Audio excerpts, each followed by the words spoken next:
के आर्डर हुए तो भाग गया। सिर्फ फार्म 45 इन्होंने दिया है, बाकी रिकॉर्ड सारा पड़े। आए गिनती कराएं, 10,000 की लीड थी, तीसरे नंबर वाले को MPA बनाया। तो आप वो कल इस्तीफा दे के भाग गया। आज इस्लामाबाद हाई कोर्ट ने कहा कि मैं इसके ऊपर हम एक्शन लेंगे, क्योंकि उसने 2-3 जगहों पे फ्रॉड किया। अब भाग इतने नंगे हो चुके हैं। तो मैं आज भी कहता हूँ कि PP 269 मुजफ्फरगढ़ खोल दें। इलेक्शन कमीशन के आर्डर है, वहाँ क्यों भाग रही है पंजाब हुकूमत? एक आरोप भाग गया, बीमार हो गया, दूसरा भाग गया। इलेक्शन कमीशन PTI के जो ही फैसला आते हैं हमारे मेम्बरान के खिलाफ, हमारे MNA के खिलाफ, फौरी वो लिफाफे खोल देते हैं और उनको हरा दिया जाता है। और जब पीपल्स पार्टी और नून लीग के जो फ्राडी हैं, मकारी हैं, जो बुरी तरह हारे हैं, या इलेक्शन कमीशन के फैसले के वहाँ कोई इंप्लीमेंट नहीं होता, हाई कोर्ट के फैसलों को नहीं माना जाता, सुप्रीम कोर्ट के फैसलों को नहीं माना जाता। अब ये मेरे अपने हल्के का है कि उसने 3 जगह रिटें की, इस्लामाबाद हाई कोर्ट ने उसको पकड़ा हुआ है। आप इलेक्शन कमीशन में दाम खामाए तो गिनती कराए, अपने इंप्लीमेंट करे, और उसमें मेरा उम्मीदवार 10,000 से जीता। ये सारा कुछ इन्हें फ्रॉड किया है। ये पाकिस्तान के साथ एक बहुत बड़ी साजिश है, खौफनाक साजिश है। और ये इमरान खान और तहरीक इंसाफ इस मुल्क के लिए खड़ी है। जो कुछ हमारे साथ माजी में हुआ, जो हो रहा है, हम पाकिस्तान के लिए 26 करोड़ आवाम के लिए कुर्बानियाँ दे रहे हैं। इमरान खान को छोड़ें, इस मुल्क को बचाएं। इमरान खान को दुनिया मानती है। आपको जिल्लत और रुसवाई का सामना करना पड़ा है, पूरी कौम ने आपको लितर मारे हैं, जलील किया है, फिर भी आप एक फिरौन तकब्बुर में एक जेली हुकूमत को मुसल्लत किया। ऐवान सदर में एक जेली सदर बैठे है, वज़ीर आज़म एक जेली वज़ीर आज़म बैठा है। पूरी कौम इनके किरदार पर लानत करी है, पूरी दुनिया इनसे कोई इत्मीनान नहीं करती। हर तरह इनका जो बाप अमेरिका था, अब वो भी कह रहा है कि इलेक्शन में जो साजिश हुई है, जो जिनके पीछे जो सारा कुछ इन लोगों ने किया, उनको खुश करने के लिए किया है। अब अल्लाह खैर करे, 12 हम देखो, हम अदालतों में, हमें अदालतों पे फिर भी इत्मीनान है। इतने बावजूद ही हमारे निशान छीने गए, हमें हर जगह से उठाया जाता है तशद्दुद का निशान, फिर भी हम आते हैं मुल्क के लिए, हम सब्र कर रहे हैं। अल्लाह खैर करेगा। 12 सर ये बताएं कि आपने अभी कहा कि एस्टेब्लिशमेंट का किरदार रहा, अब सियासतदानों की वजह से एस्टेब्लिशमेंट ताकतवर हुई है या पहले? अस्सलाम वालेकुम सर, एक सवाल मिल सकता है अगर आप इजाज़त दें तो। साइफर केस इस वक्त चल रहा है, तो आपको लगता है कि अदालतें इंसाफ देंगी? इस वक्त जो सिचुएशन है, इसमें क्या खान साहब को इंसाफ मिल सकता है? डोनाल्ड ट्रम्प तो कह रहा है साइफर ही नहीं है, तो तमाम ये केसेस क्यों हो रहे हैं?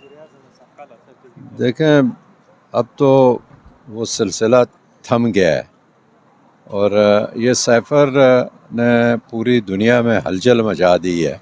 ये कोई पाकिस्तान का केस नहीं है, ये इंटरनेशनल इसने हैसियत अख्तियार कर ली है। तो हमें उम्मीद है अपनी अदालतों से कि वो इस मामले में खान साहब को नहीं बल्कि कौम को इंसाफ देंगे। लेकिन सर डोनाल्ड ट्रम्प तो कह रहा है साइफर था ही नहीं, तो फिर केस किस लिए बनाया गया? खान साहब को गिरफ्तार किस लिए किया गया? सज़ा क्यों मिली है? ये सवाल बनता है। सवाल जो आप इसी आपके सवाल में ही जवाब मौजूद है कि आखिर ये हुआ कैसे। अब यही छानबीन होगी, इसीलिए मैंने कहा ना कि ये इंटरनेशनल हैसियत अख्तियार कर गई है। इसमें बैरूनी ताकतें भी शामिल होंगी कि आखिर इस तरह की पोजीशन क्यों पैदा होनी की गई है। सर एक तासुब बनाया जा रहा है कि जितनी भी PTI की क़यादत है वो खान साहब को या तो रिलीज़ करवाने में सीरियस नहीं है या फिर कोशिश नहीं कर रही। इस तरह से दिख नहीं रहा, क्योंकि अदालतों तमाम चीज़ों दरवाजे तो बंद दिखाई दे रहे हैं PTI के लिए, तो एहतजाज वगैरह वैसे दिख नहीं रहा ग्राउंड पे। कोई दरवाजे बंद नहीं हैं।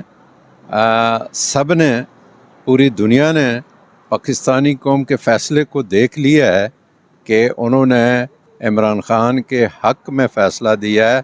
न बल्ला था, न कोई निशान था, न बंदा था। उन्होंने इमरान खान को वोट दिए हैं। और फिर ये है कि उन्हें जब ये पता चला तो 45 के बाद 47 आया। जब फिर बात बनी कि 47 नहीं 9 तो जाके 15 दिन बाद ख़त्म हुआ ना, 9 फरवरी 8 को जो फैसले हुए ना, वो 47 की वजह से 2 हफ्ता और आगे चले गए। तो इस तरह बहुत सारी चीज़ें खुद उन को पता हैं जिन्होंने ये काम किया है, और जिन के लिए किया गया है वो भी परेशान, जिन्होंने किया है वो भी परेशान। लेकिन PTI अपने अरमान में है, सोच रही है रमज़ान मुकम्मल हो जाए, सारी चीज़ें ठीक हो जाएंगी। शुक्रिया। क्या करेंगे? शुक्रिया। धरना देंगे, क्या करेंगे थोड़ा बता देना, क्योंकि इस तरह से तासुब बन रहा है कि कुछ भी नहीं कर रहे लोग PTI के लिए। ये PTI के लिए, सारा कुछ PTI के लिए। अब और किसी के पास है क्या? आप मुझसे यही कहलाना चाहते हैं कि धरने के बगैर और बाकी रह क्या गया? मतलब धरना देने जा रहे हैं इंशाअल्लाह। बहुत शुक्रिया, बहुत शुक्रिया, जज़ाकल्लाह। आगे चलें।